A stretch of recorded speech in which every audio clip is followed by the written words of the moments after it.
A splendid morning and happy weekend. Welcome to Sports Central, brought to you live and exclusive from Spectrum Television, all the way from the beautiful hills of Ipiakuren in Gotu and State of Kwaibo. My name is Funny Tina. Quite excited to be back on your screens, and we'll look at some trending stories in the world of sports today. We continue to await the start of the 2026 Commonwealth Games, which will be starting very soon in Glasgow, but some athletes of Nigerian descent are already commended the federal government for world-class preparations out of the games. Favour Ashe is one of them. Zeke Nathaniel, Tobia Musa as well. Each and every one of them is saying something quite positive about the feeling in the camp. We'll also look at tennis, what's happening in G-Stad in Switzerland. We'll look at Bastad in Norway, and also look at the UMAG Open. We'll look at every other story that has to do with non-football stories, and also take a look at football. Everyone now, waiting the final of the 2026 FIFA World Cup between Argentina and Spain. We'll talk about the preparation for this particular match, what FIFA is putting in place. Yesterday, we had the announcement of all the officiating referees will be taking part in that particular game. We'll look at all of this and each and every one of them on the flip side of the show. But first of all, we'll take a look at what's trending in Sport Wrap-Up.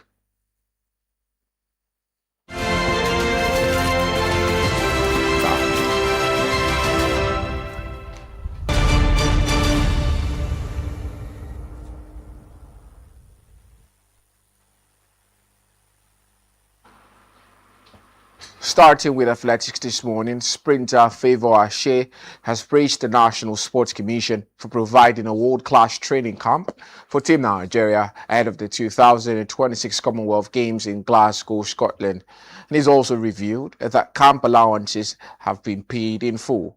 Ashe, who is known for his explosive speed on the track, commended the NSC for the quality of the facilities, accommodation and feeding provided for the athletes in camp. The sprinter said the arrangement had allowed the athletes to focus solely on their preparations without the distraction of unresolved welfare issues. A sentiment echoed by former world and Olympic wrestling champion Daniel Igali, who commended the NSC leadership for similar reasons in an earlier interview.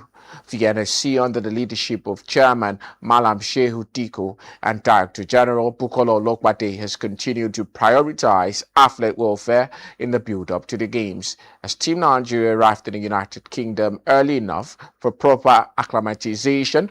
Archer's comment add to the growing confidence within Team Nigeria's camp as the country finalizes preparations for Glasgow, where Nigerian athletes across athletics, weightlifting, boxing and the para sport are expected to challenge for medals. Still about the Commonwealth Games, world record holder Tobia Musa has arrived at Team Nigeria's training camp in Aberdeen, Scotland, as the country's preparations for the 2026 Commonwealth Games gather momentum ahead of the competition in Glasgow. The reigning Commonwealth Games women's 100 meters hurdles champion links up with the Nigerian contingent after an impressive Diamond League campaign that has already secured her qualification for the season-ending Diamond League final in Brussels, Belgium, with 4 meetings still to be contested.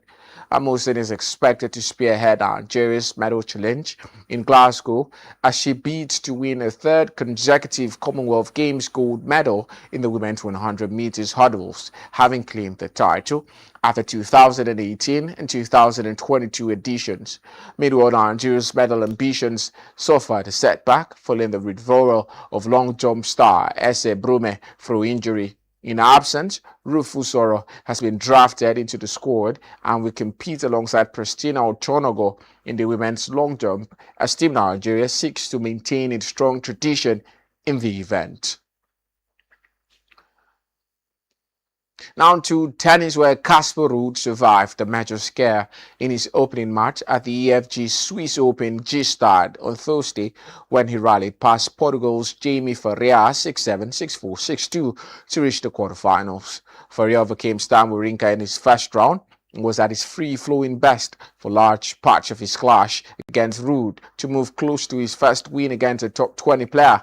However, from the set down, the Norwegian crucially increased his weight and depth of shot. Second seed broke for Real serve on his sixth break point of an intriguing ninth game of the second set before he put his foot down to rest clear in the third and record his first win since Roland Garros. Ruud is aiming to join Sergi Bruguera and Alex Correggia as just the third player to lift the trophy in G-Stad on 3 occasions, the 2021 and 2022 champion, who owns a 10 wins and just 1 loss tournament record, who next meets Juan Manuel Sherundolo. Still in tennis, reports have that female tennis players were subjected to more than 12,000 abusive posts and messages on social media last year. According to a new report, data from the Signifies Group's threat matrix system, which uses artificial intelligence-led detection, showed a similar number of abusive posts in 2025 down to 2024. The report highlighted some positive changes, however, with 66% of serious abuse being removed. 35 accounts linked to 12 individuals were also escalated to law enforcement. A statement from the Women's Tennis Association said the abuse was unacceptable and its impact can be significant. In 2024, a report from the same group found that angry gamblers were behind 48% of posts which were deemed to be abusive. They were responsible for 42% of verified abuse in 2025 and 59 cases of serious abuse. The WTA and World Tennis said that collective action was required to be able to make significant progress to tackle abuse. And finally, Arsenal will assess William Saliba's back injury when he reports back to the club after World Cup duty. The France centre-back has been dogged by a back issue for several weeks and carried the problem into the World Cup. The issue appeared to be exacerbated during France's semi-final loss to Spain when he was forced off after just 30 minutes. Surgery is amongst the options that will be considered by the Gunners when he returns to London, though an operation would probably require a long-term layoff to recover.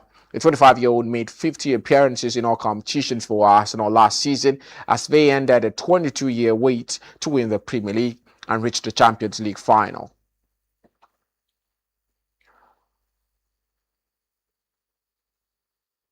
That concludes Sport Wrap-Up this morning, but we'll take just a quick break. We'll return with more conversations for you on the flip side. Stay tuned.